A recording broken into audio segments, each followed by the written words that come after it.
मित्रा, मला पण माहिती आहे तुला अशी एक 3D मस्क्युलर बॅक पाहिजे, पण अशा बॅकसाठी कोणकोणत्या एक्सरसाइज करायच्या चल तुला सांगतो आज. तर वर्कआउटची सुरुवात कर लॅट पुल डाऊन पासून. त्याचे घे 4 सेट 10 ते 12 रिपिटेशन आणि यानं तुझे लॅट्स टार्गेट होतात. त्यानंतर लगेच दुसरी एक्सरसाइज घे wide grip T bar rowing. त्याचे पण घे 4 सेट 10 ते 12 रिपिटेशन आणि यानं तुझी अप्पर बॅक टार्गेट होत्या.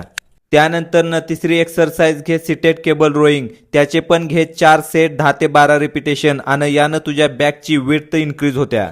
चौथी एक्सरसाइज घे 1 आर्म डंबल रोईंग. त्याचे पण घे 4 सेट 10 ते 12 रिपिटेशन आणि यानं तुझे लोअर लॅट्स टार्गेट होत्यात. आणि लास्ट एक्सरसाइज ही तू केलीच पाहिजे डेडलिफ्ट. त्याचे पण घे 4 सेट 8 ते 10 रिपिटेशन आणि यानं तुझी लोअर बॅक टार्गेट होत्या. तर मित्रा, जर तुला पण अशी एक 3D मस्क्युलर बॅक पाहिजे असेल तर हा वर्कआउट नक्की ट्राय कर आणि तुझ्या मित्राला पण पाठव ज्याला अशी मस्क्युलर 3D बॅक पाहिजे.